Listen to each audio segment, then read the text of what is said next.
নমস্কার, আপনারা দেখছেন ট্রাইব টিভি বাংলা, সঙ্গে রয়েছে আমি সুপর্ণা। শুরুতেই যে গুরুত্বপূর্ণ খবরের দিকে নজর রাখবো।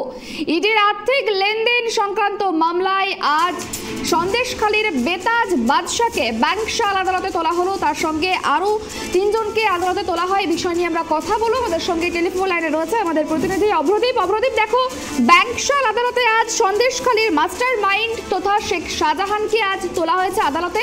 শুধু শেখ শাহজাহান নয়, তার সঙ্গে তার ভাই এবং আরো 2 জনকে তোলা হয়েছে আদালতে। সেক্ষেত্রে কি আবারও তাদের জেল হেফাজতের আবেদন করতে পারে ইডি?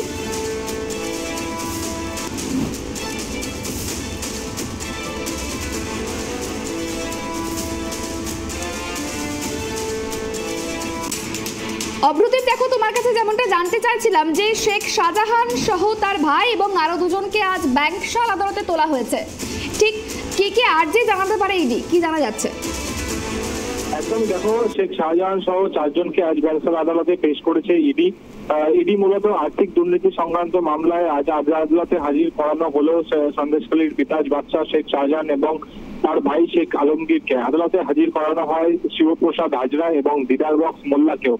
জমি দখল সহ বিভিন্ন অভিযোগে শাহজাহান এবং তার ঘনিষ্ঠদের বিরুদ্ধে তদন্ত চালাচ্ছে ইডি, সিবিআই এবং ইডি হেফাজতের পর আপাতত শাহজাহান সহ তার সাগরেদরা কিন্তু জেল হেফাজতেই ছিলেন। 14 দিনের জেল হেফাজতের মেয়াদ শেষ হওয়ার পর সন্দেশখালীর বেতাজ বাদশা শেখ শাহজাহানকে আদালতে পেশ করা হয়। শেখ শাহজাহানের বিরুদ্ধে বেশ কিছু তথ্য প্রমাণ হাতে পেয়েছে ইডি। সেই সমস্ত তথ্য প্রমাণ আজকে ডায়েরির মাধ্যমে আদালতে পেশ করা হবে। প্রসঙ্গত, শেখ শাহজাহানের ডেরায় থেকে শুক্রবার বিদেশি পিস্তল, আগ্নেয়াস্ত্র, কার্তুজ, বোমা উদ্ধার করেছে সিবিআই। সেই আগ্নেয়াস্ত্রের সঙ্গে চীনা যোগ রয়েছে কিনা সেই প্রশ্ন তুলছেন গোয়েন্দারা। সূত্রের দাবি, সন্দেশখালীতে শাহজাহান ঘনিষ্ঠ তৃণমূল নেতার আত্মীয়ের বাড়ি থেকে উদ্ধার করা হয় বিদেশি পিস্তল এবং রিভলভার।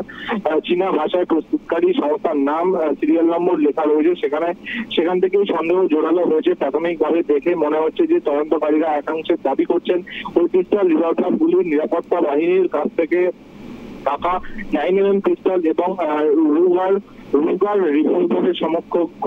বিষয়টি কেন্দ্রীয় স্বরাষ্ট্র মন্ত্রকেও জানানো হয়েছে। প্রয়োজনে কেন্দ্রীয় তদন্তকারী সংস্থা সিবিআই এর সঙ্গে এই বিষয়ে কিন্তু বৈঠক করবেন এবং আদালতে আজকে এই সমস্ত তথ্যই কিন্তু পেশ করে শেখ শাহজাহান সহ তাদের যে 4 জন সাগরেদ রয়েছে তাদেরকে আবারও জেল হেফাজতে পাঠানোর আবেদন জানাবে ইডি। একেবারে অনেক ধন্যবাদ, তুমি সঙ্গে থাকো। আমরা আবার ওই বিষয় নিয়ে তোমার কাছে আসবো। যেমনটা জানতে পারলাম যে শেখ শাহজাহানকে আজ আদালতে তোলা হয়েছে এবং তার সঙ্গে তার ভাই এবং আরও 2 জনকে আদালতে তোলা হয়। সন্দেশখালীর বেতাজ বাদশাহ এবং শেখ শাহজাহান, তার ভাই আলমগীর। আদালতে হাজির করা হয়েছে শিবপ্রসাদ হাজরা এবং দিদার বক্সা মোল্লাকেও। জমি দখল সহ বিভিন্ন অভিযোগ নিয়ে শাহজাহান এবং তার ঘনিষ্ঠদের বিরুদ্ধে তদন্ত চালাচ্ছে ইডি। সিবিআই এবং ইডি হেফাজতের পর শাহজাহান আপাতত জেল হেফাজতেই রয়েছে।